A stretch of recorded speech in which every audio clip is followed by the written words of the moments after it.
Hola, hoy quiero hablar del embarazoso hábito de coleccionar libros.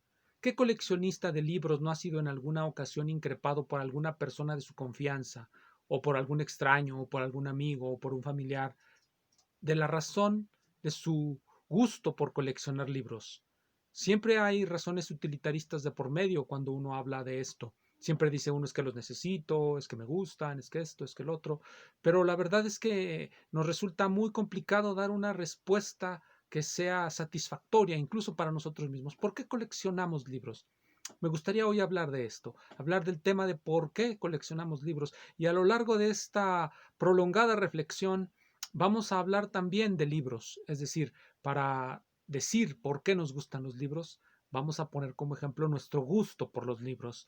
En ocasiones uno cuando va a las librerías encuentra libros interesantes, como por ejemplo yo encontré este en alguna librería, Las metáforas teológicas de Marx, de Enrique Dussel. Dussel es un excura, alguien formado en la teología y por lo tanto alguien capacitado para reconocer pues prácticamente en todos lados la acción de Dios en el mundo. Para eso se entrena un cura, para encontrar a Dios por todos lados, o al menos las citas bíblicas las manejan muy bien. Y ya con ello pueden observar el mundo, observan el mundo con sus anteojeras bíblicas y todo por todos lados van a ver la acción del demonio o la acción de Dios. En el caso de este libro que estoy comentando, Dussel se pone a leer las obras de Marx y descubre en él un núcleo teológico que es del que nos va a hablar. Muchas metáforas teológicas es lo que encuentra. Recordemos lo que es una metáfora. Para Dussel hay una suerte de correspondencia entre la teoría del capital de Marx, el fetichismo, y algunas interpretaciones bíblicas. El dinero es un demonio, es Mamón, así se llama, Mamón, el demonio Mamón, un demonio que nos está destruyendo, al que sacrificamos nuestros hijos, es Baal, al que sacrificamos nuestra virgindad, etcétera, etcétera, etcétera. Encuentra metáforas. ¿Para qué sirve esto?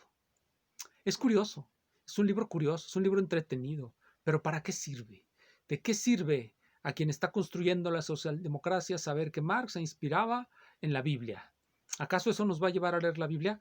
En muchos casos sí, a mucha gente sí la lleva a volver sobre la Biblia. Y una vez que vuelve sobre la Biblia, va a necesitar exegética bíblica y va a empezar a comprar material sobre ello. Es decir, un libro nos lleva a otro. En este caso, ¿a qué me llevó el libro de Dussel? Bueno, miren, a veces uno lee revistas de historia de la ciencia y en ellas se encuentra alusiones. En algún artículo se lee, en alguno de los muchos artículos que hay sobre Isaac Newton y su libro fundamental, Principia, que tiene un escolio general en el que hace citas bíblicas. Eso lo lleva a uno a preguntarse, ¿y si tendrá citas bíblicas en el Principia? Bueno, me conseguí estos dos, Principia, es la edición de Mote, y en el tomo 2, que es el sistema del mundo me pongo a buscar el, el, el escolio general. Lo busco y no lo encuentro. Lo que encuentro al final del sistema del mundo es una reflexión de Florian Cajori, pero del escolio general no lo encuentro. Quizá soy malo buscándolo, quizá esté en el primer tomo. Agarro el primer tomo, lo busco, no se ve por ningún lado ni una cita bíblica, nada. Está en el error aquella lectura, aquel artículo nos mintió.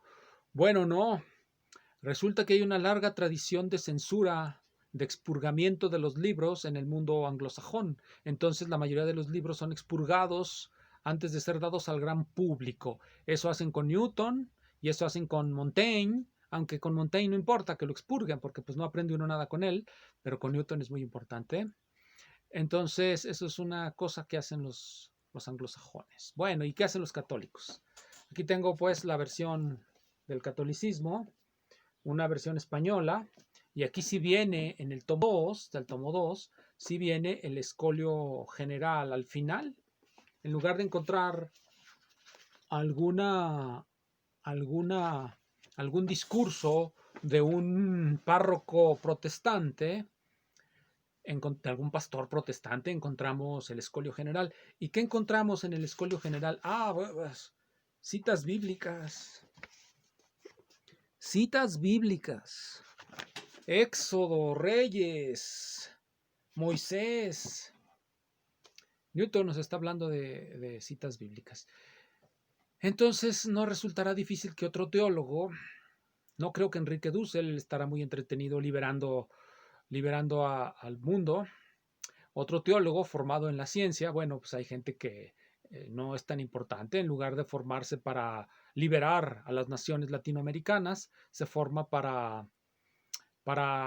para entender el Internet, para programar, para hacer máquinas, para eso se forman. Entonces, supongamos algún teólogo que lo haga, algún teólogo de la Compañía de Jesús que estudie ciencias, se ponga a leer Principia Matemática y nos dé al mundo un libro, Las metáforas teológicas de Newton. Y entonces yo lo iría a comprar, Las metáforas teológicas de Newton. ¿Qué metáforas teológicas podríamos encontrar en Newton?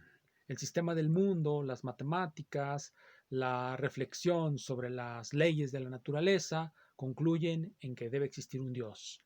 De hecho, sí hubo reflexión teológica y en este momento recuerdo un libro de Thomson y Tate, no, de Stuart y Tate, un libro en donde pretendían demostrar que fuera de este mundo existe una continuidad de la vida. Stuart y Tate. Brian Stuart, creo, y Peter Guthrie Tate, dos físicos ingleses. No me acuerdo el nombre del libro, luego lo platicamos. Pero también uno puede encontrar, miren, ya siendo más mundanos, una introducción a la mecánica cuántica de Luis de la Peña. Uno la puede comprar porque uno la necesita para sus cursos, no tanto por el placer de la lectura, sino por los cursos.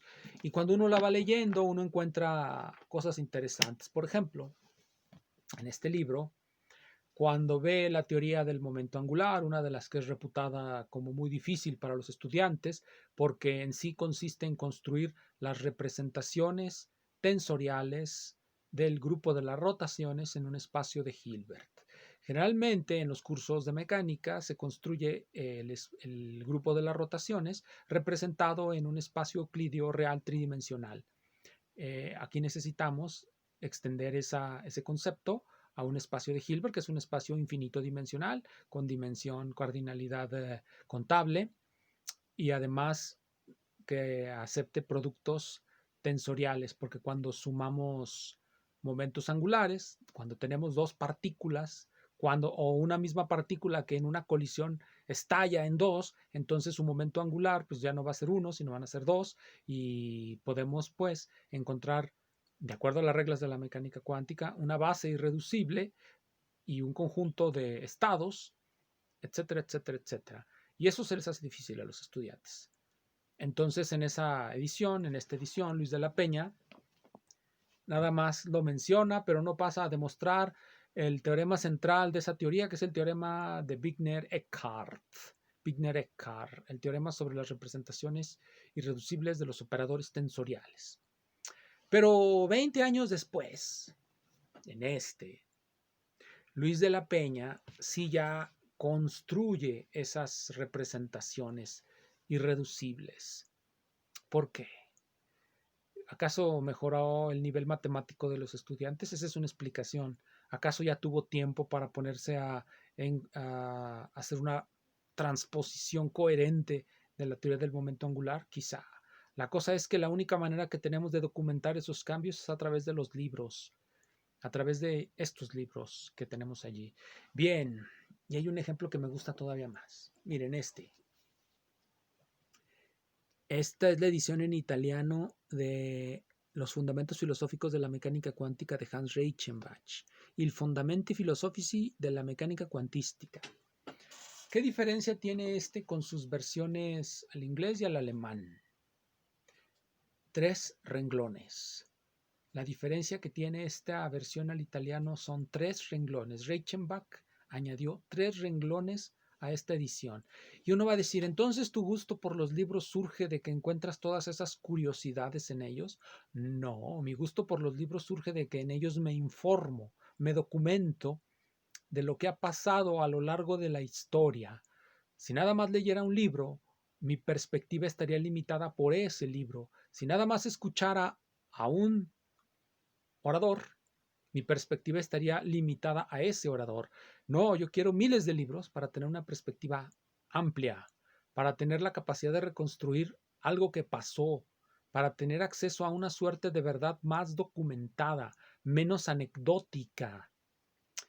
Es decir, tener muchos libros es el intento que hacemos los que los coleccionamos por expandir nuestros horizontes. Y esto da pie a ir a este pequeño libro de aforismos de Lichtenberg. Hay un aforismo aquí maravilloso que tiene que ver con la razón que les acabo de dar. Dice este aforismo, para él, es un aforismo, así empieza, para él, el mundo era una muchacha, 150 libros y una perspectiva de una milla alemana de diámetro. Para un coleccionista de libros, la perspectiva no son 150 libros, son potencialmente todos los libros del mundo. Quisiéramos poderlos recorrer todos. Ya sabemos que no podemos, como no podemos recorrer todo el mundo. Pero ese es nuestro intento. Ese es, por utilizar la terminología aberrante de Max Weber, el tipo ideal. El tipo ideal de encontrar en el infinito la plena claridad de las cosas. Obviamente, quien limita su perspectiva a un libro, pues no tendrá tan plena claridad. Quien no se documenta suficientemente, seguramente no es un académico, sino alguien que vive uncido a las opiniones ajenas. Entonces, ¿para qué coleccionamos libros? Porque también en ellos encontramos una forma de la libertad. Muchísimas gracias.